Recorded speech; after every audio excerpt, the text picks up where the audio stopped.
So it was definitely in the silence that I was like, you know what, like, this is something really important to me that I want in my future. And I showed my tree, like, one was family, one was faith, one was love. And she's like, okay, Alyson, like, what are you going to do if they come with, like, a problem? And I said, what do you mean I'll adopt them? So I get a little nervous every time. And I think if you get nervous, you care. I think that there's a higher power, like, communicating to me, and I'm the vessel, and I'm writing it down. When you see the words, it's no longer in your brain, and it no longer makes you anxious. But I think we're friends, and we want to hang out with each other. And then with us hanging out, we just create ideas, and we're like, oh yeah, this would be cool, this would be cool. It's because we like to hang out with each other, and we love to hang out with a lot of the songwriting members. How much you can learn if you just observe. Oh, I love going to the gym. I love to read. I love to journal. I love to hang out with my friends and go bowling and realize I'm terrible at it. Go!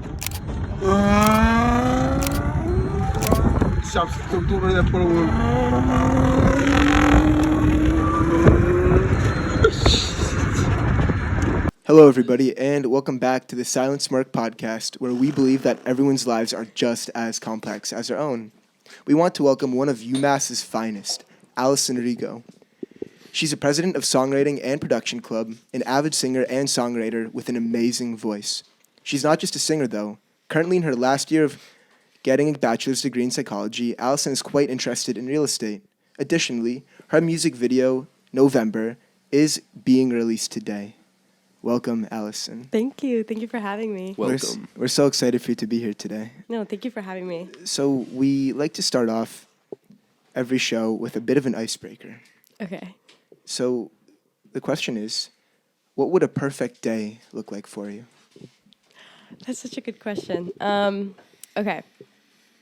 I've had a couple of these, but I think with responsibilities, it tends to, get in the way. But a perfect day to me would be summertime, wake up early, I read a little, go out for a run or go out for a workout, spend the day with my family or friends at the beach, come back, shower, go out to dinner, and then watch the sunset. That's my perfect day. Okay, and where would you go to dinner? Go to dinner. Oh, that's such a good question. I don't have anything specific at the top of my head, but there are beautiful and amazing places in Newport or Narragansett. Oh, yeah. I love going to the beach there. Yeah, they also have a really nice theater. I was in Newport, like a month ago? Saw a really nice jazz show. What? So you've loved music from a young age. Yes. What made you want to start out so young? What sparked that interest? Was it there? Was there an experience? So I don't think I went into it thinking like, oh, this is going to be my next thing for the next, 20 or so years. So when I was younger, I was really, really shy. But my mom noticed that I would sing and dance with her while she was cleaning the kitchen. And so she bought me a karaoke machine. It was like this big. It wasn't, it wasn't anything expensive. So I had that for a while now. And then when I was 8 years old, I started playing the guitar because I begged her 2 years prior, and she finally, said yes. And my mom and dad both said yes. And, so I started playing the guitar at 8, and then I started writing songs at 13 when I had a very, very serious relationship at 13 years old. And I was dating a bad boy, and he broke my heart, whatever that means at 13 years old. So I wrote down some lyrics, and I remember showing my mom, and she's like, this isn't, terrible for, your age. And I'm like, that's something. Is your mom really honest with you when it comes to your creativity? Oh, she is honest, yes. Nice. Which, at the time, I've grown to love, I guess, because when I was that age, I was like, why can't you just agree that this is good? And she's like, no, it's good, and it has potential. No, I've definitely... That's exactly how my mom yeah, is. Exactly, I've grown to appreciate it, I guess, is what I'm saying. It too. Yeah. At the time, no way. Yeah. So then I just continued to write songs, and it's funny that I became a songwriter because in school I loved free write and I loved poetry. So it's just funny how that translated into songwriting. And then I've just been singing and songwriting since. and I just released my first song at 21 years old. Congratulations. Thank you. Thank you. It's really good listen. I recommend that the viewers are we're at 13 subscribers. Ooh. Yeah, I recommend you guys watch it. It's on Spotify, right? Yes. Yep, Spotify. Spotify, Apple Music, all the streaming Everything, platforms. Everything, yeah. She's on it. So, in terms of criticism, what do you prefer? Do you prefer it to be constructive, straight up, very, very sugar-coated? I would say straight up, just because with my family, they'll tell me straight up, which like it does like hurt a little bit. But you know, they always say it comes from a good place, which I have to learn to appreciate. With my friends, I would say for the most part they like to sugarcoat just because they don't want to hurt my feelings. But then that turns into me saying, "Yeah, but like, do you like it? Are you just like, are you just saying that, you know?" And it turns into like a 25-minute conversation where you could just be like, "Oh yeah, this part, like, you could do better," you know? Yep. Definitely. So I noticed when you sent me the email that you did theater. I did theater. I can totally see you as a theater girl, but That's so. I'm curious how your experience in theater impacted you as a musician. So I started theater when I want to say I did a play in 6th and 7th grade. And I did talent shows growing up, but I was really interested in the whole acting side. And I remember when I was younger, I went up to my mom and dad with a binder. I remember it was laminated, like it was the whole thing. And I said, "Okay, so we're moving to California, and I'm going to be on Disney Channel. And this is the music coaches that we need, and this is where we're going to live." And, you know, I had this whole plan. And I think that definitely did stem from being part of, like, the theater. And at that time, I just loved to act, and I loved to portray a character and a different person. It was a lot of fun. Do you see yourself acting down the road? I don't know. I've spent so much time with this past single, November, that I wouldn't trade up the time that I spent with singing and writing, creating, to pursue acting. Yeah. And I honestly think I would need like an acting coach or something, because I'm not that great. It honestly, like the whole thing of acting, it seems so straightforward and easy, right? You just read some lines, you act a little bit, and then like once you actually learn about the technicalities behind it, same with music. It's a whole new world. You're just at the tip of the iceberg. Yeah. It baffles me. Right. Because you also have to show the audience, like, this is how I'm feeling inside. Like, it's not just words most of the time. You have to show your emotions and you have to feel it. And, you know, that's very challenging. And I respect all the actresses and actors that can get to that level. Yeah, and do it with a lot of pressure. Yeah, too, of course, right? with 20 people behind the camera. Yeah. So speaking of a little bit of pressure, you are the president of Songwriting and Production Club. There's a lot of responsibilities, and I'm curious to know what made you decide to run for the position. So it was very just in the moment. I saw that the past president, Eloise, and founder of the club, shout out to her, she posted that they needed a president, vice president, social media manager. And at that point, I was just like, screw it. Like, I love music. I've loved going a couple, like, these past few weeks. Like, let me just try. Like, we'll see. And I remember she emailed me a couple weeks later, and she was like, "Oh, yeah, like, you got the position." I'm like, how? Literally, how? No, but that was, she was great this past spring because she took me under her wing and she taught me, you know, the ins and outs. So that was a huge help going into this past fall. But as of this past fall, it's all trial and error. And I have an amazing e-board to support me, and they're just so great with delegating tasks and getting them done.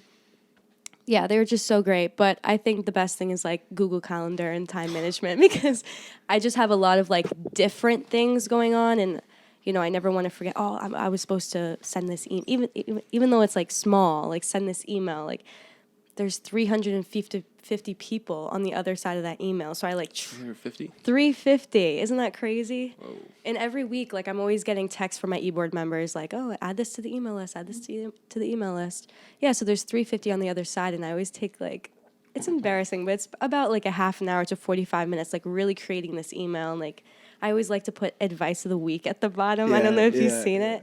Andrew was actually just talking about it because he's also on the email list. Oh, really? Yeah. That's awesome. Yeah, we appreciate it like a lot. Thank a lot more you. than you think. Thank you. Yeah. What kind of stuff do you guys do? So we do workshops on Tuesdays, and that will be production workshop, songwriting workshop. We just recently had a vocal workshop. My e-board member, or Vice President Jacob Torres, led that one. Everyone really seems to love it, and they walk away with friendship. They walk away with more skills. And then on Wednesdays, we do more activities. So we do like 30-minute song. Thank you so much. Thank you, Andrew. We do like 30-minute song challenge, a show and tell. I love 30-minute song challenge just because you walk in with like, you join a group, they're all strangers, and you have 30 minutes to write a song. In the first 15 minutes, you can tell like, they're like, oh, like, do you think I should write this? Like, do you like that part? Like, I don't know, everyone's still like on edge. That sounds terrifying. Well, because you're being so vulnerable Yeah. with strangers. Yeah. And so you're just writing the first 15 minutes, and then I'll do the 15-minute checkup. So I'm like, 15 minutes? And they're like, oh, my God, like, we got to have something together, right? So then everyone starts, like, I don't know, becoming more themselves. And they're like, oh, yeah, that's good. Okay, it's all with, like, the pressure that they end up working together. Yeah. And I love, like, I'm the person that says 15 minutes, 10 minutes. Like, I always, like, come in.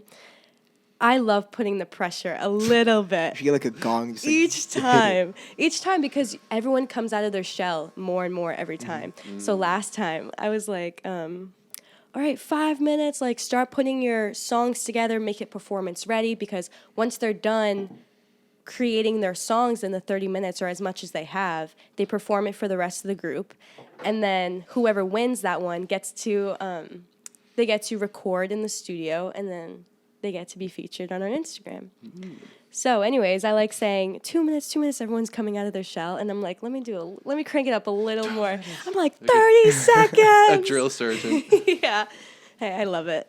Wow. And then there's show and tell, and kids come in and they show their song, and they show their song, verse, idea. We're open to anything. And, you know, it's a chance to get feedback without going on stage, because I know that can be a little intimidating, and it's so cool having people come on. They're like, this is the first time I'm performing in this many people, and we have like 20 kids there, so it's nothing crazy. But it's a good chance to get some feedback, because like I said, like maybe your friends are sugarcoating. Yeah. We're nice though. So, we're nice with it. One question I have is how do you get to the point where you can be vulnerable in front of so many people you don't even know, especially singing too, where you have to perform? Are you saying with me, or are you saying with you, like the 30? you. Okay. Yeah. I would say I've been doing this a long time, and it's practice. I remember I used to sing the Star Spangled Banner when I was younger, and I really trusted my music teacher in middle school to critique me. And I would sing with her all the time in chorus and things like that, but I was so nervous when it came to one-on-one. So badly that one time I was like, oh, I'm singing, I think this was actually in high school, because I wanted to go back to her to get her critiques. I'm like, it's been a few years, I haven't seen you, I really want, real critiques. So I performed for her, but I'm facing the wall. In high school, I'm facing the wall in high school, and she's like behind me. And then now I'm just performing for open mics, and, I still get the pit in my stomach at times. I get a little nervous every time, and I think if you get nervous, you care. So. Right.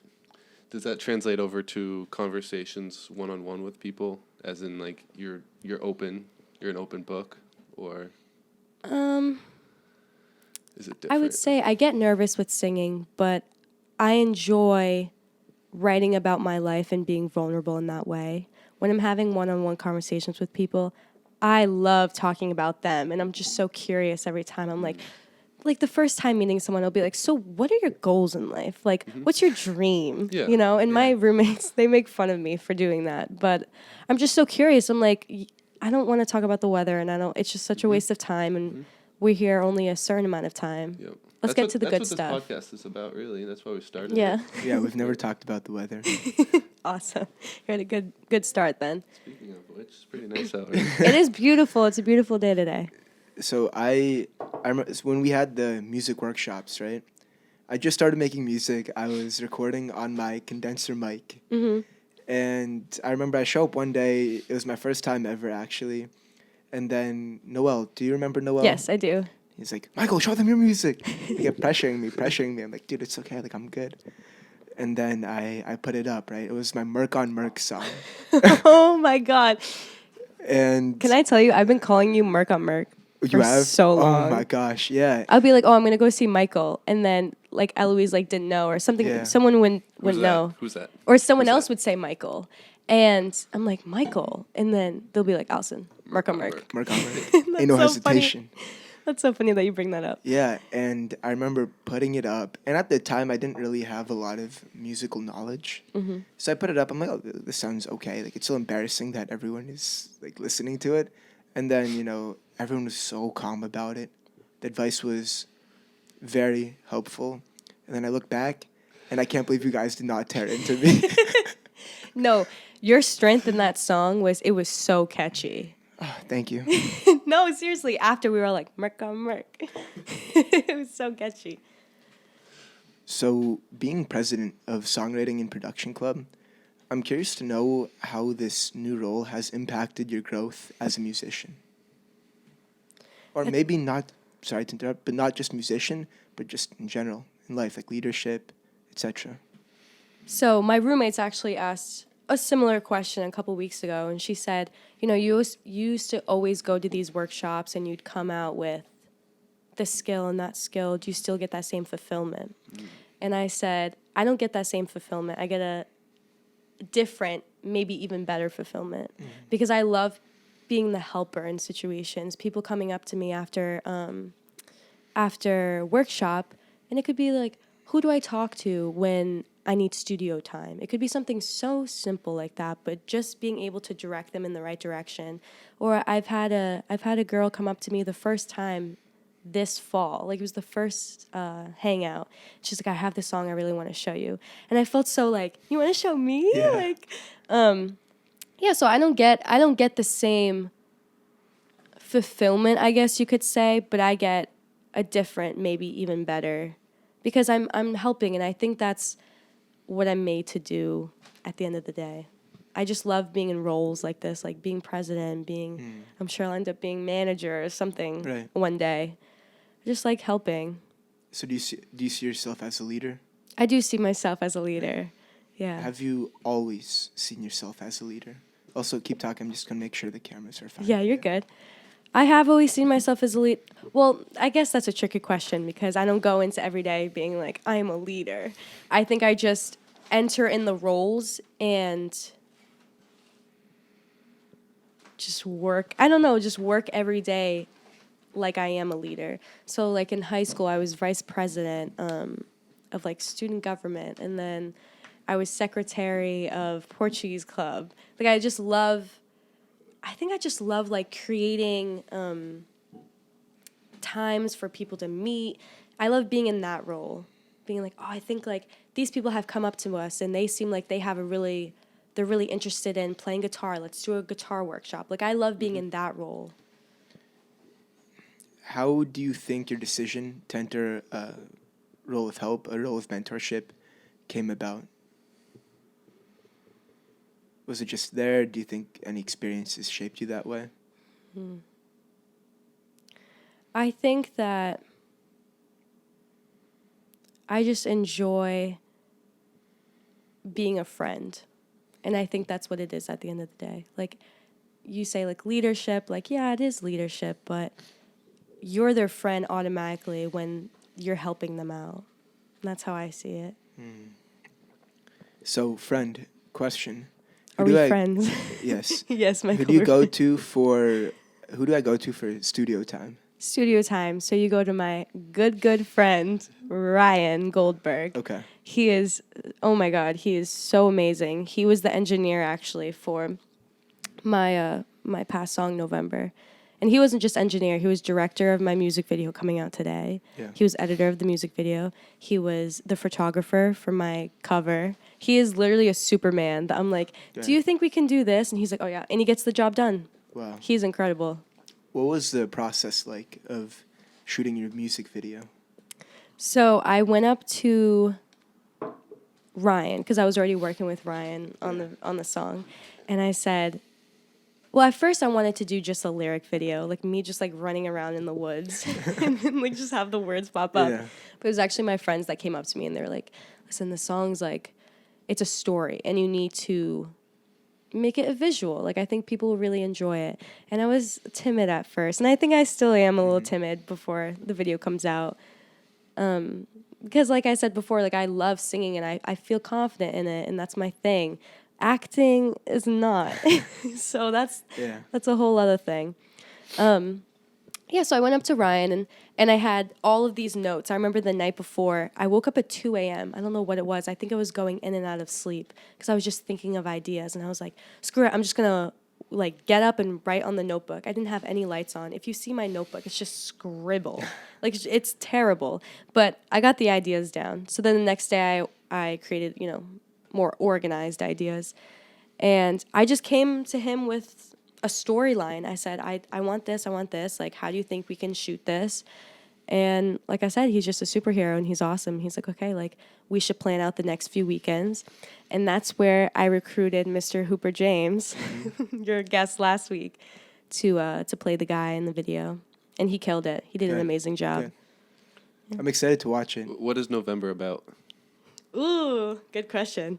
So November is about a time when I was a sophomore in college, and I was going through a really hard time because I was going through a breakup.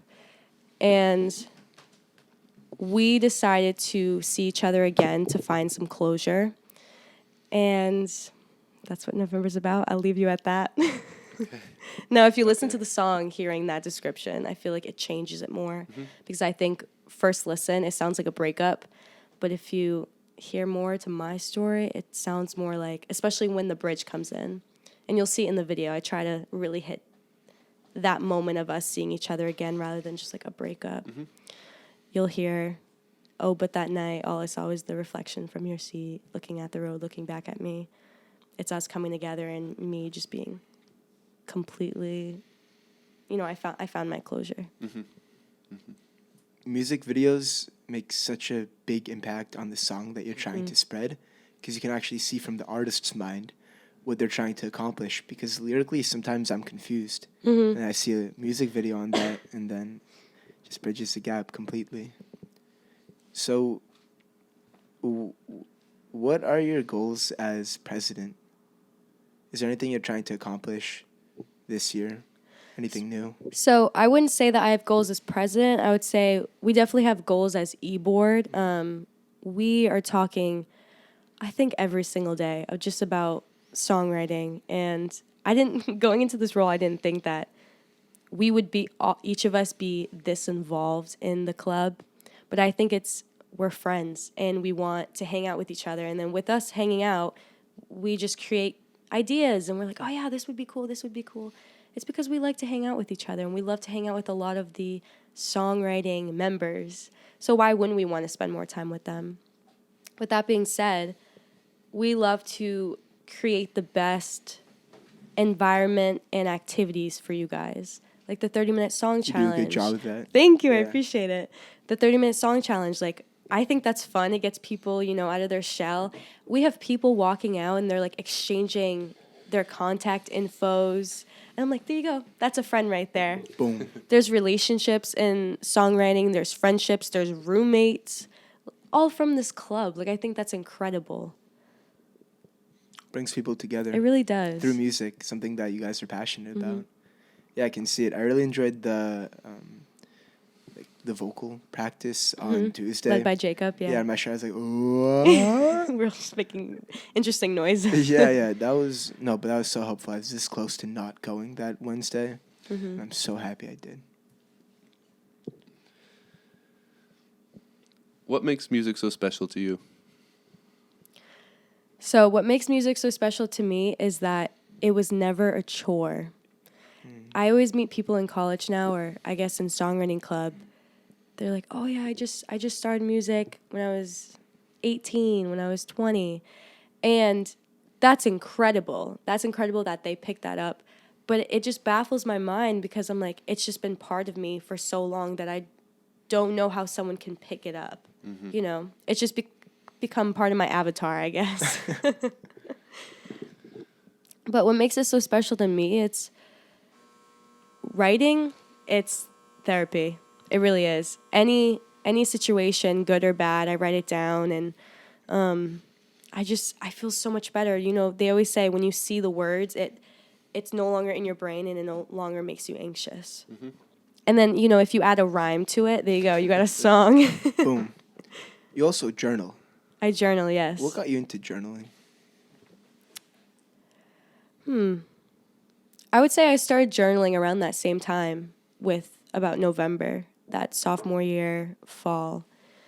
Just because I had a really hard time being 2 hours away from my family and, you know, meeting a lot of new people, that's amazing, but you don't have your close friends, your tight-knit group there that you feel like you can trust.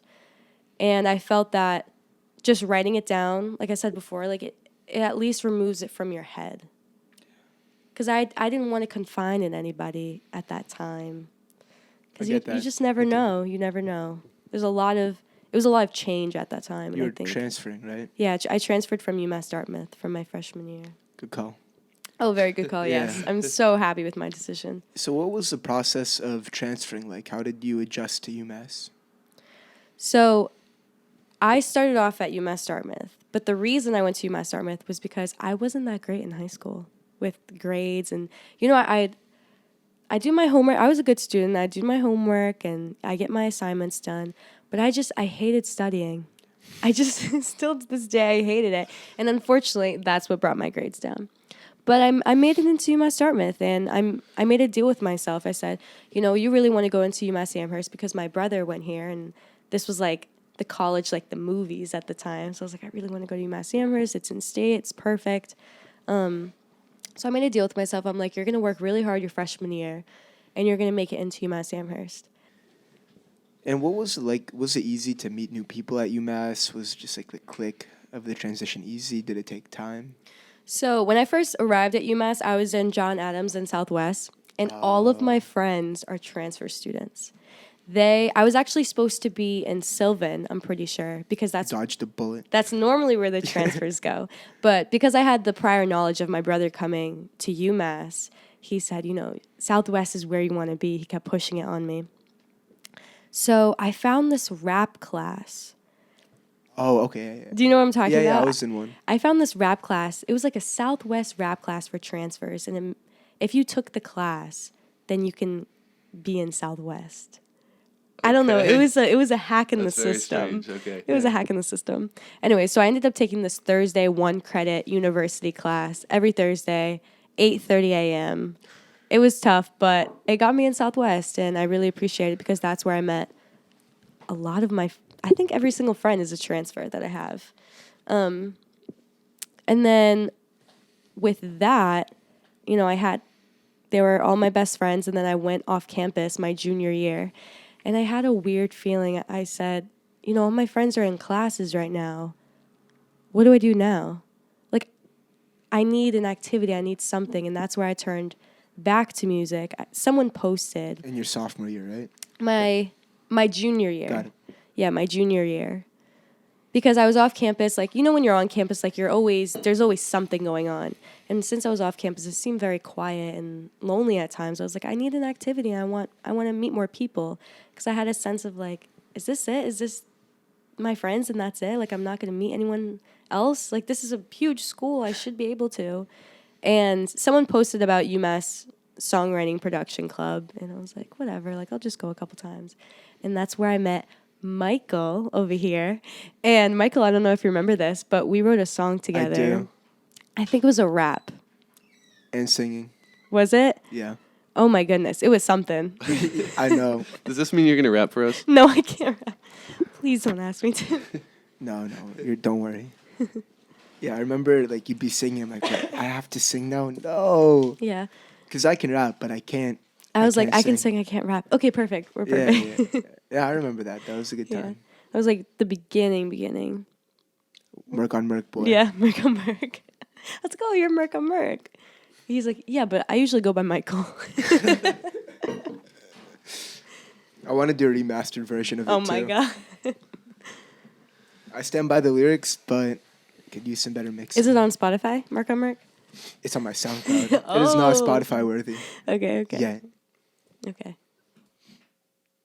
Maybe we can do a music video together on Mark on Mark. He inspired I me got to him do into Merc on Merc. colognes. Really? Yeah. Wait, do you know what the song is about? Mark on Mark? Yeah. I honestly, I just Do you even know remember. what you're talking about? I just remember Merc on Merc. That's the only thing I remember from the song. Merc on Merc. I put in that work. Merc on Merc. Yeah. Dot. But it came about because so Nate put me on cologne, right? I used to be so like what's this? And the first cologne I ever got was this Mercedes. I think it's Mercedes Private cologne. Oh, I thought when you said Mercedes, I thought you were talking about the car at the time. Okay.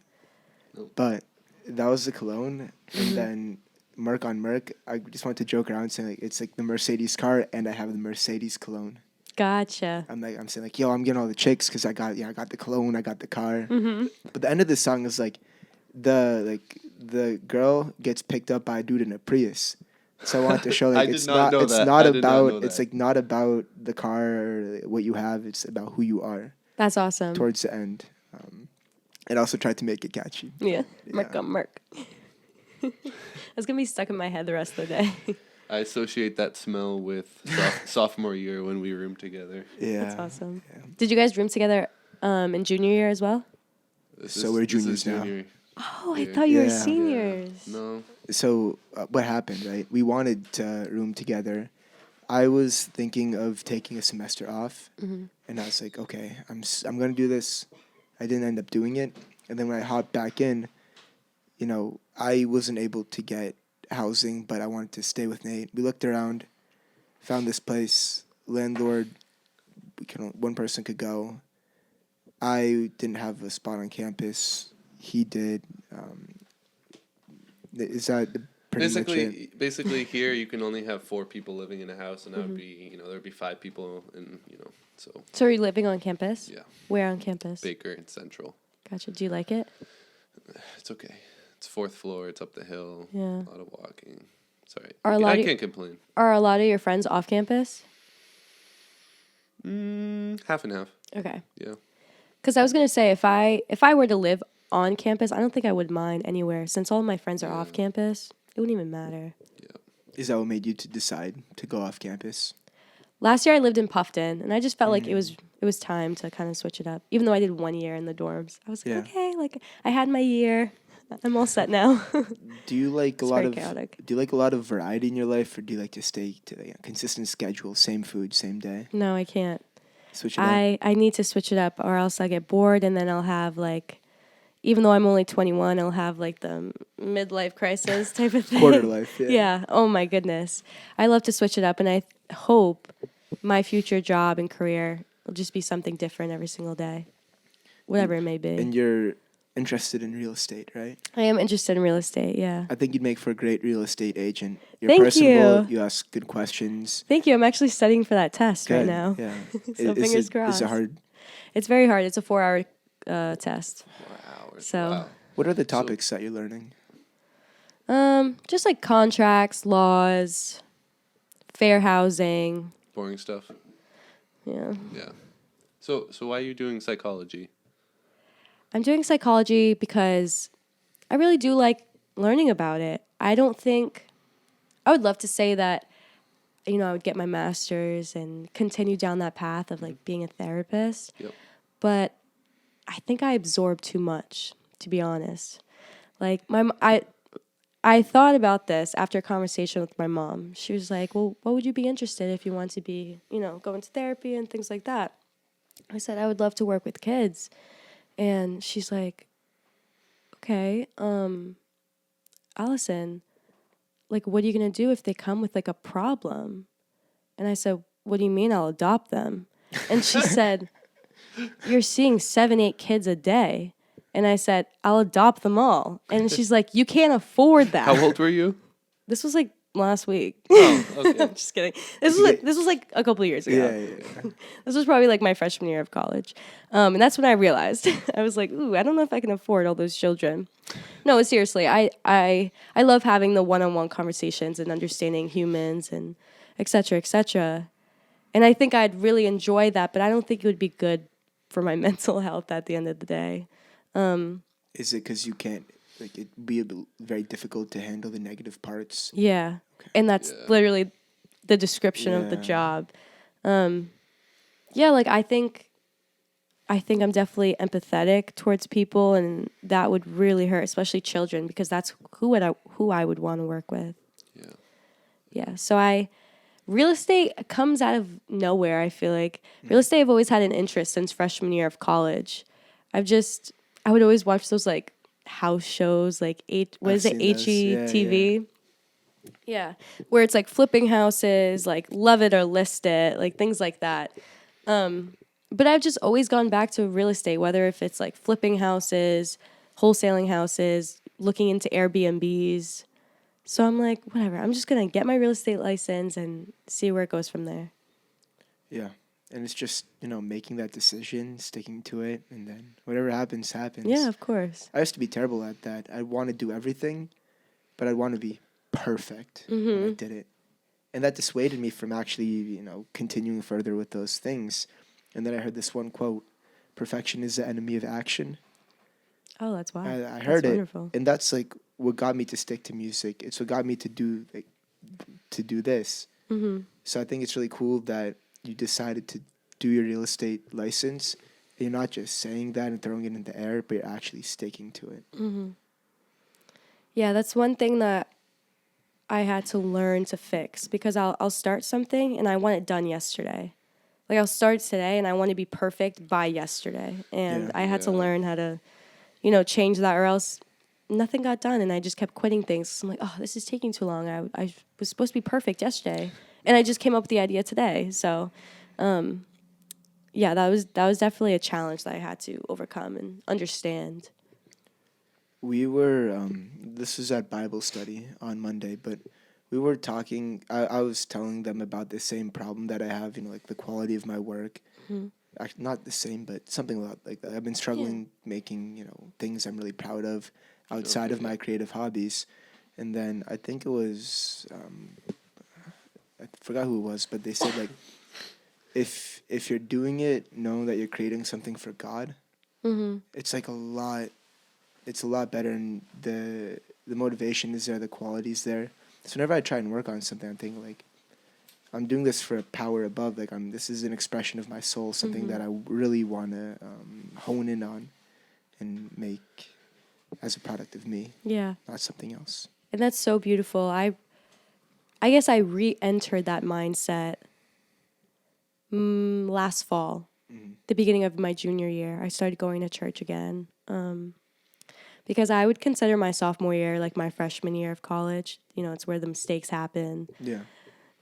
Craziness at UMass. But yeah, so I started going to church again in my junior year. And when you get into that mindset, everything feels so small. But you don't have to look at it like a negative way. Mm-hmm. Because it feels like you could say, I'm so small in this world. And you could be like, well, I'm so small in this world.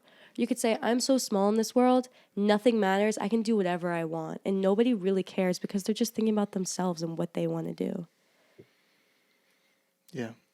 And, like, I notice in a lot of conversation, like, people only want to talk about themselves, or when they're listening to you, they're just, like, waiting to jump about them. And I really wish more people would, adopt the mindset that you have, that Nate has, hopefully that I have. I don't want to be biased towards myself. But I think this is part of the purpose of this podcast, to show people how much more you can accomplish with others if you're just there, you're trying to grow with each other and selflessly, too. Think about how much you can learn if you just observe. Yeah. That same fall, I was going to church. I was reading a lot. I was going to the gym a lot. I felt like I was living a grandma life, to be honest. Like, I was in bed by 10 o'clock, sleeping 10:30. And with that being said, I just felt like I was part of the world. I was part of the universe. And with that, I was absorbing so much. So then when I was really, really into songwriting club, and I got motivated to write, everything that I accidentally was working on all fall that I didn't realize all came to light. And I was like, oh, like, I'm really productive now. I can go to the gym and not dread it. Yeah. I can read and like feel good about myself. I didn't realize that I was actually working on myself as a person. I thought I was just doing what, like, oh, I like to do this, I like to do that. And I think that's something that a lot of people, I wish and I hope that they go through, you know, putting in that work. Everyone's like, I'm this, I'm that. Merc on Merc. Like No, Merc I on know, Merc. I know. I didn't want to say it, but That's a good transition. Yeah. Yeah, just putting in that work, Merc on Merc. And you come out on a side that's it's so beautiful, and you're so helpless, but that's not a terrible thing to the world. Yeah, living with an open heart. Mm-hmm. So, if you don't mind me asking, what made you decide to come back to the church? So, a little background with me going to church. I hated going to church when I was younger. My mom would stick me in these like dresses every single Sunday, and I hated it so much. And we would just play hangman. Like, it wasn't anything crazy. So I went a couple years, and then I actually joined club soccer, so I didn't have to go. And because the games were on Sunday mornings, so I'm like, let's go as a kid. But I had to go back 9th grade because I wanted to get my confirmation when I was in 10th grade, and you need at least 2 years. So that was that. And I went every single Sunday or every other Sunday, and I was playing hangman, like I said, and I was just sitting there. I was doing what I had to do. And it was the last day. My teacher told us a story about, to send us off with a story of your life of faith and how you want to live through it, and et cetera, et cetera. And that was the first time that I actually internalized what I was doing for the past 12 years. Yeah. And I said, what have I been doing for the past 12 years? Like, I've just been coming here every single Sunday, and I haven't absorbed anything. So in that moment, I decided to be a Sunday school teacher. So I was a Sunday school teacher for the next 3 years. And the only reason I stopped was because I came to UMass Amherst, and it's 2 hours away. So then I had my sophomore year, pretty much no faith. Like, I was just living every day, living the college life, whatever that means to you. And I think it was a blessing in disguise going off campus, because it was the silence that made me really think about it. Like I said, like, my friends are off, and I loved the dorms, but what I didn't love with the dorms is there was no, like, there wasn't a second to just be like, oh, like, who am I as a person? Does this follow my values and my goals? Like, there's nothing, because you're already getting a knock on your door, and there's someone there to hang out, and it's just always chaotic. Especially at JQA. Yes, JQA, JA, any Southwest building. Yeah, so it was definitely in the silence that I was like, you know what, like, this is something really important to me that I want in my future. And if you want something in your future, why not start today? And that's kind of how I thought, or how I perceive my faith. Yeah. What was your experience like as a Sunday school teacher? I loved it. I took everything that, you know, who I was as a student, and I scrapped it. I said, we're not doing hangman. We can't. And I asked the kids, because I taught, it was 5th, 6th, 7th, because I followed them all 3 years because they wanted me to. And I asked them, I said, what is the best way of you, like, learning? And I loved, my favorite was the holidays, because the tree. We take a picture of the tree, and, you know, I go, decorate the tree how you want. Put the ornaments, stream, like, they would color it in. And I said, but with the presents, each present needs to represent something, a gift that God is giving to you in this life. So, and I showed my tree, like, one was family, one was faith, one was love. And I said, I want you guys to write your presents and color them in. And one was like, I don't know, one was like family, the other one was like my PS5. I'm like, okay, that's super sweet. we're at a Really good sweet. start. Yeah. Maybe, like, not toys, like, or Yeah. things. But it's really cute and awesome to see them learning, and I had a really, really good time doing that. That's amazing. Yeah. How do you think your faith has intertwined with your music? Has it not? So it has. And I've told I think my mom this. When I write, Michael, you might find this. Sometimes you write and you're like, how did I just create this? That's me, but I don't think I'm smart enough to create it. I swear to God, I think that there's a higher power like communicating to me, and I'm the vessel and I'm writing it down. I don't think that I'm smart enough to create some of the lyrics where I'm like, that's a bar right there. Big facts. But that wasn't me. Yeah. Like that wasn't me, and I don't know, being so open to that I think has created great songs, I think, in my opinion, trying not to be biased, but it's been great. And being very open to the world. Michael, I know you like to talk about like things like this. I feel like you have in songwriting, like just being open to the world and allowing words to come your way and conversations. And I think reading, that was a huge thing. What books do you like to read? I switch off from fiction and self-help. Okay. For self-help, I read How to Influence People. I think that's the name of it. How to Make Friends and Influence People, yeah. Yes, that one. And then You Are a Badass. I don't know. That's another self-help. That's a catchy title. Yep. And a couple of fiction was like Beach Read, Happy Place. Oh, I've read that. Beach Read? Yeah, I have a book club back home, and it's mostly girls, so they got to choose it. Okay. And they ended up selecting Beach Read.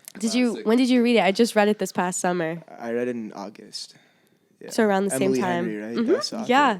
I love her as an author. Yeah. Did It was you a spicy book. Did you enjoy the book? Yeah. I did. Okay. Yeah, I loved it. I love books like that where it sets in the summertime. I just miss summer already. Yeah. What kind of music do you listen to? Anything. It depends on my mood, to be honest.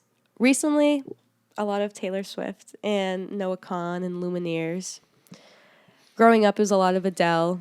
I love listening to Adele just because I love singing her songs. And I feel like I can match her tone. So that's why I loved it so much. And she's just an incredible songwriter. And then there's like rap and, there's Jack Harlow. Vanilla like Baby. Yeah. Have you guys heard that song? Yeah, it's a banger. Great song. Did you see the music video? I haven't, no. It's worth a watch. Okay. I'll definitely watch it after this. Yeah, he released an album called Jackman. Mm-hmm. That's his like real name, right? Yes. Mm-hmm. I really liked it. It was completely different than what he normally produces. Just like he also like went out Kentucky, like posted up on his own, had the Solitude. Just wrote a beautiful album. Yeah. Made me respect him a lot more. Yeah, I saw somewhere he posted that he went back home to write this album instead of being on the road. And I think that's awesome. Writing about your roots, where you come from. It's what makes you different from the other artists, and it's what brings something interesting to the table. Yeah, it's that authenticity. I don't think AI can ever copy that because it's coming from the soul. Of course, yeah. Nothing else can compare to it. Mm-hmm. But are you worried that AI? Because I kind of am. That AI might replace a lot of musicians, make it a lot harder to become one.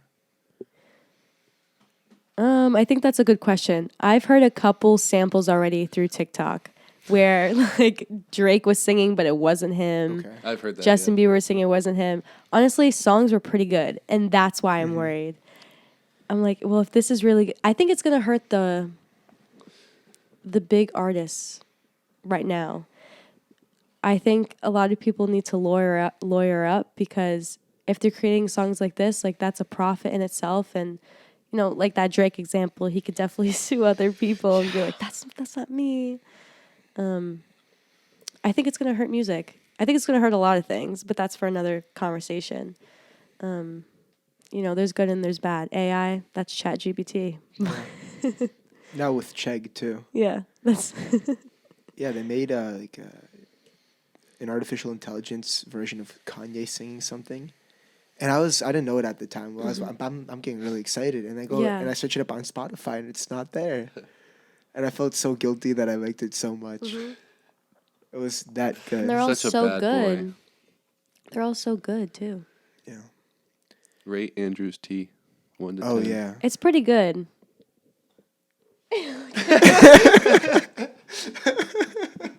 It is. It's pretty good. Andrew, I feel like I've seen you around campus. I'm not gonna lie. Probably at like Worcester Dining Hall. I did come to songwriting club a couple times. Okay. He supports me at the open mics. Maybe that. Yeah. Okay. Maybe it was the open mics then. Mike, I haven't seen you anywhere.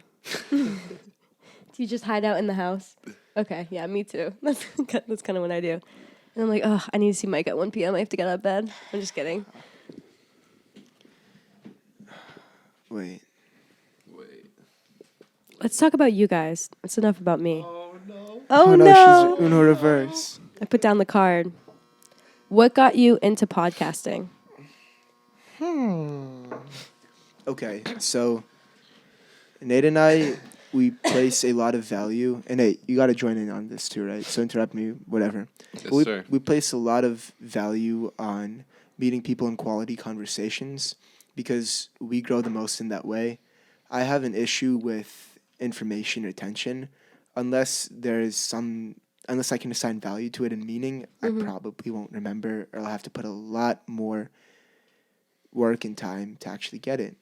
And whenever I'm also having quality conversation, I forget about a lot of my problems. I'm just there, I'm ingrained. I love the mix of emotions you have in conversation, and I love authentic ones. And they're lacking right now, especially on campus. Like, you meet someone, name, major, where are you living? And it's so boring. So I'm so sick of those conversations. like I can't I don't ask that to people anymore. It's like a 'cause script just- by now. Yeah. it's rough. But I also really enjoy watching podcasts. I've been watching them for a very long time. And I thought to myself too, this semester I don't have a lot of work to do. It's different. He's really busy. But What's your I'm in major? the trenches, mechanical engineering. Oh wow. yeah, so he's a I'm in the busy man. trenches. But I want to try something new. And we created this podcast. We want people in Amherst to just come, watch the videos. This is Amherst based. Like, we hope to have professors on in the future. I'm getting the courage to do so. Like, not like, Yeah. hey, you want to hop on the show? But yeah, we've been working on that, and we're starting out. But we're really excited to see how it goes, because we got something here, and we want to ride the train. You can meet great people if you just have the courage to just walk up to them and say hello. Case in point. Yes. Today I went to breakfast before this, and there was this amazing piano player, and she was just an even better singer. And every single time she was done with a song, the guitar player would be like, "Yep, Kate, she wrote that one too." And I'm like, she's just like an amazing songwriter. Yeah. Anyways, long story short, I ended up walking up to her, and I was like, "Hi, like, you're a songwriter. I'm actually part of songwriting club. I'd love to have you come one time." And who knows, maybe she'll come, maybe she won't come. But just letting your walls down and just understanding that we're all people, and maybe she'll look forward to that so much. She's like, "Oh my God, I can't believe someone came up to me." Or maybe she's not interested at all. It's just taking that first step. You ever see those videos of people just like cold approaching others and talking to them and doing skits and jokes? Yeah, I've seen those. I watch those. Yeah, I like them because like it motivates me to do that too. Like walk up to someone, start a conversation like, "Hey, I like your jacket." ... Yeah, of course. Make a new friend. Let me ask you, Yeah. being off campus, it's definitely quieter here. It's a beautiful spot. Let me Thank say that you. again. Do you find that you are, to the both of you, do you guys find that you are more open to, I guess, like different activities that you haven't gotten the chance to this year? Being off campus? Well, you're on I'm on campus. campus. But you're also in Central, so it's not like it's not like crazy. Oh, I don't participate in any of the crazy stuff anyways. Is there anything, or at least like since starting college? Yeah. Is there anything that you dipped your Anything toes new? in? Oh, ballroom dancing. Really? Like, out of high school, I never would have been dancing in front of people. I never would have expected that because I was so shy, but I'm really enjoying it. That's awesome. Wow. How long have you been doing it since Just freshman a year? semester. Just a semester. Yep. Wow. Yep. Are you good? Are you amazing? Decent. I'm decent. He's I have good. a lot of fun with it though. He's That's- a menace. That's what I'm matters. a big menace. I make up new moves. They tell me not Ooh. to. I spin the girl too many times, you know. That's awesome. And then also, I mean, I'm president of Navigators, which is a Christian club on campus, and I never expected to be, you know, in the position where I can, you know, lead Bible studies or set up events, you know, and What kind of events do you guys have? Bible study and just like kind of community hangouts, you know, maybe I'm trying to get a volunteering, you know, service based thing in December, stuff like that, you know. Yeah. He's really good at it. Do you go to the Thank you. Newman Center? No, it's not Catholic. Gotcha. But we have all sorts of people that come in there, people who are just curious about the Bible, Mm-hmm. people who, you know, have been Christian for a long time. So it's really interesting. We get really good conversation, and I enjoy that it's a small community, so we can get to know each other better. Yeah. That's awesome. So, yeah. What about you, Mike? I would say so in high school, I never had any hobbies. Mm-hmm. I did sports, but I just did them to do them, you know, like nothing, didn't really think much about it. You did rowing. What do you mean? That's difficult. Yeah, but I didn't think much about it. I just rode my boat, I just rode my boat. right? That takes dedication. Yeah, but I don't think it was a hobby because I didn't find myself super curious about like, learning all parts about it and Okay. really exploring into Okay, it. you're going through the motions. Yeah, I just guess. going through the motions, Yeah. right? And I don't think that's a hobby. So I got to college and I spent some time like living the college life, and then I started joining clubs, throwing myself in there. And it started off with like a men's night at Newman Center. I did ballroom dance for a little bit, You did volunteer, yeah. and then just like trickled down the road into like through trial and error. I was able to find what I really liked, and I don't think being off campus has changed that as much because I spend the mornings here and at night. The rest of the time, I'm on campus doing something. Yeah. And I'm just so thankful that all of us have the opportunity to be at UMass, to experience all these people, to actually have things that we're chasing after. Yeah. Because I know in the long run, it's going to make us such amazing and impactful people because of hobbies and just following what we want to. I think you got to take advantage of all the things that college offers. All that, there's so many clubs, and you're paying for those things too. Yeah. So take advantage of it. So like I've tried, you know, like jujitsu out, or you know, there's a music club where it's like instrumental, not singing. I don't do that, but there's just so much stuff, and sometimes I wonder if I spread myself too thin because I'm just like every day it's just like go. But Like, why not? Why not see well, everything? You know what? Here's a question: is it better to be a jack of all trades, and you're kind of like, you know, Ooh. kind of not? I'm not super good at, like, you know, I do powerlifting, but I'm not going to be at the top. I'm not, just because I have too much other stuff I'm doing. I don't put that kind of effort into it. He'd lift both of us combined. Okay. And their other housemates. Got it. But I can do a lot of different stuff. I can lift, you know, decent, but I can dance decently. Like, or is it better to just stick to one hobby and just be really, really good at it? That's something that I think about. Do you have an answer, Mike? I'm a jack of many trades. Me too. And a master of none. Me too. I think over time, God is going to show me what needs to be done. What and I have- direction to Yeah, take? and I have faith Okay. in that. But for now, I'm just trying to expose myself to as much as I can. Mm-hmm.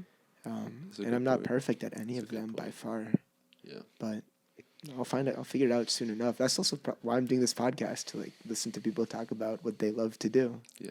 I think being a jack of many trades, that's the saying, right? Yeah. Jack of all trades. Yeah. Jack of all trades. It's a beautiful process. Like, I don't want to be.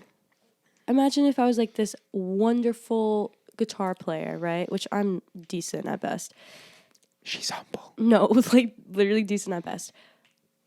And that's it. That's what I do all day. I wouldn't know that, oh, I love going to the gym. I love to read. I love to journal. I love to hang out with my friends and go bowling and realize I'm terrible at it. Like, you just never know. And I think since being at college, and I would honestly say since last year, I've really loved the process.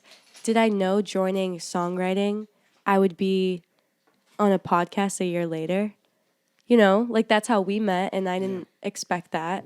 I just kind of take up each activity as it is and say, oh, well, we'll see next time what happens, you know? What about like whenever one of your friends asks you, hey, I have this club or this activity, do you join? If I have the time, 100%, yeah. It's one, because I'm curious, and two, just to show the support that you're there. Yeah. I know a friend goes to a different type of church that I go to, and I went last Sunday. It's not that, I'm very open to anything, but it's not that I'm trying to change my religion or anything. It's just, I'm just showing the support towards him. And what does support mean to you from a friend? I think, That's a tough question. no, that's a very good question. I think it's the time spent, because let's say I'm going through a really hard time and you can get me a gift basket, which I'll appreciate, Yeah. but I want you to be there, Yeah. whether if it's like 20 minutes because you have a really busy day or an hour or anything. I think that's super important. I think it's safe to assume that a reasonable amount of college kids have enough money to send, like a chocolate or a gift basket, right? Mm-hmm. But what I value most too, it's time. Like you taking the time out there, because everyone can just send you a bunch of gift baskets, but someone that comes and supports you, especially at open mics. Like I love, like I text all my friends like, oh, I'm up, please. That come. means the world. Yeah, it really does. You say thank you 1,000 times and they're like, oh yeah, like of course. I'm like, no, you don't understand. Yeah. Thank you for coming. Yeah. Because I know everyone obviously has their own lives and they're very busy. The fact that they carved out an hour to 2 hours just to wait through the whole open mic and then see you perform, that's a huge deal. Yeah. Especially if they're not interested or like they're It's not not their crazy thing, about it, yeah. they still go and show up. I have a friend, she powerlifts. I hate watching powerlifting competitions. Is it boring? Yeah, it's boring. It's so boring. It's boring. It's I, fun to do though. I bet. Yeah. It's like baseball. Yeah. Yeah. It's worse than baseball. Sorry, Nate. It's probably worse. That's why I never like tell you to come, because it's so boring. No, but the thing is, like she lifts weights, and when she was up, yeah, I got you. I'm cheering. I'm Yeah. excited because you're my boy. I appreciate you. And then the rest of the time, I'm just thinking like, when's this gonna be over? There's no cellular here. What am I doing? This reminds me of I used to run track in high school. Yeah. And track competitions were really long. They were like 3, maybe 4 hours. And I remember my mom came one time because I was in Boston for this competition. It was like not states, but like a tournament or something like that. I wasn't that good. And I ran the 55 because I wasn't great at running and I just wanted it to be done as quick as possible. So I ran the 55. Meters. Yes. Okay. It's literally just like the straightaway, Yeah, and yeah. that's it. So I'm like all getting hyped up, and she's waited like 2 hours for me to go, and I'm Yeah. like, all right, Mom, like here I go, and then gun goes off, I go, I'm done, and I'm like, how do you think I did? And she's like, yeah, you did pretty good.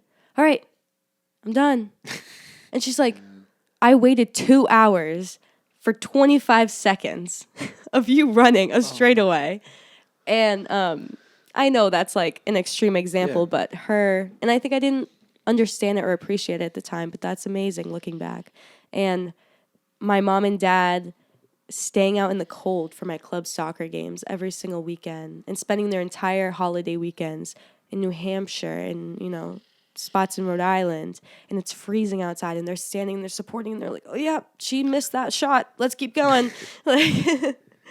But So, how many siblings do you have? I have an older brother. Uh-huh. He's 26. His name is Josh. And I have a younger sister, Isabel. She's turning 16 at the end of December. And your middle child. I'm a middle mentality. child. You ever seen Malcolm in the Middle? I don't think maybe I have, like, way back when.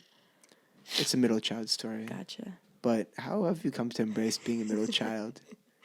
I think I'm such a middle child, and I've told everyone this. I think I'm a middle child because I look up to my brother a lot, and I think my brother being a boy, he's very hard on me. Being, having a younger sister, he's like, don't especially going to college. He's Yeah. like, don't be doing this, don't be doing that. Like, How much older is he? he's 5 years older. Got it. He's 26. And, you know, I didn't appreciate it when I was in high school, but it comes from a really good place. And I love being an older sister to my younger sister. I love, Oh. like, she has her Sweet 16 coming up, and she's just asking me all these questions. She's like, yeah, but what did you do in your Sweet 16? And did you invite these people and that people? And we'll talk about school and boys, and she'll take my clothes, and yeah. Do So you give them voluntarily? no, Or does she like not tell you? she just like takes them, but like we're the same size, so I can take hers Yeah, too. And she has like super cute things too. But the reason I say I'm a middle child is because I'm just like the younger one, she's like kind of crazy, and then the older one, he's so like wise and everything, and then the middle one is just like, what's going on with her? Like you just never know. She's just all over the place. Yeah. But that's why I say I have like middle child syndrome. Or Yeah, it's curious because if you're like an only child, like, yeah, I have middle child syndrome. I do. imagine, I'm like, yeah, it's just a thing. Would you have rather? I realize how silly this question is, and I'm still going to ask it Oh, anyways. please. Would you have rather had a younger sister, a younger brother, older sister, and older brother? Because you've obviously like went through, and it's really hard to reanalyze. But So I think if I had an older sister, I think we would just fight a lot. But I think having an older brother, I grew up being very, very stubborn. So he had no problem just telling me straight up how it is.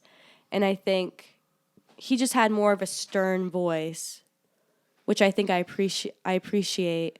Because if I had an older sister, I think we would just get into cat fights and I wouldn't hear anything she said. yeah, But I really like being the middle child because I get to be the older sister to my younger sister, and I get to tell her how it is. Listen, she's a sophomore in high school. I'm like, sophomore year, I was doing this, this, this. I expect you're doing the same thing. Now, don't try to shy away from it. Tell me what's going on because I want to be her friend. Because yeah, if you're talking to your 15, 16-year-old friends, they obviously have the same mindset, and they're like, oh, yeah, that seems like such a good idea. And then she brings it up to me. I'm like, what are you thinking? Like, no, that's not a good idea.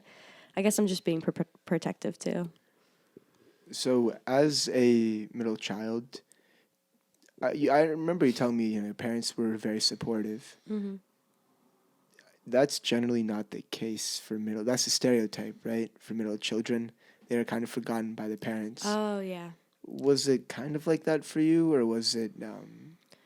It definitely, evened out? honestly, it definitely was not. Okay. I'm just dramatic growing up, so I'm like, you never pay attention to me. Yeah. Like, I was just a little girl growing up. But like I said, like they spent a lot of the weekends with me going to soccer games, watching talent shows. You know, you want to go like pick up a new guitar and go find that. Like they were on it every single time. And props to them for having 3 kids, 5 years between my older brother and my younger sister. So we're all in very separate stages. And I think that's why it brings us so close. Because honestly, if my sister was 18, 19, I probably like Yeah. would have been like, I don't want to hang out with you. So they did a very good job with the balance and accommodating all of our very different personalities. So you're a senior right now. I'm a senior, unfortunately. Graduation is facing upon you. It's a bittersweet thing. Do you feel ready to graduate? Are you ready for the outside world? I think I'm ready. I just wish I had a year under my belt, like that freshman year. Yeah. Because I wish I just feel like I made all my mistakes my sophomore year. Junior year, I'm off campus. I'm starting to grow up a little bit. Just it comes with the age. And then I wake up one day and I'm a senior and I'm almost done. And I wish I just had that first year just to get over that hump. Do you have any advice for freshmen right now? And there's them freshmen, people starting off in college, how to spend your time the right way, or the Alyson Rego way? The Alyson Rego way, you don't want to know. I would say you're going to meet your friends in the dorms. It's bound to happen, but don't let those be your only friends because you guys were just grouped up in that dorm by chance.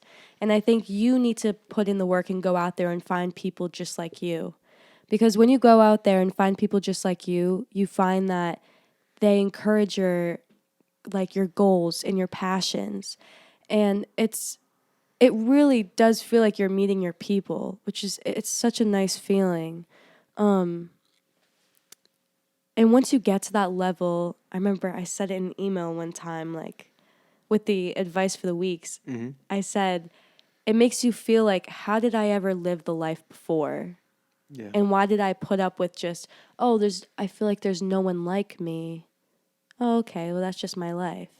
Once you find people that are just like you, it's an incredible feeling. And you want to, I swear to God, it's like a drug. Like, you always want to be with them. Yeah.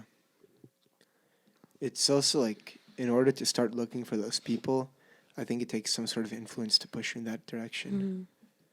Like for me, that it all started with my mom and father, Gary.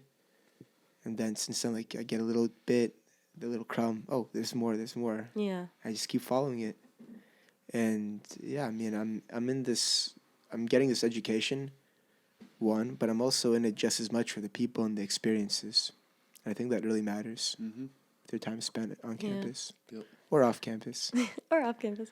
I think that's why it's so important. At least for me, I love going to a big school. My best friend goes to a small school, and I think that works for her. But I think the big school, always meeting people, and there's always something new. With that being said, I think joining clubs and having the courage to put yourself out there is so important, because you need to find those communities, or else this school's going to feel very large and you're going to feel alone. And it's not going to be, oh, well, I'm so small, nothing matters. Let me put myself out there. It's going to be, I'm so small, I want to go home. This doesn't feel good.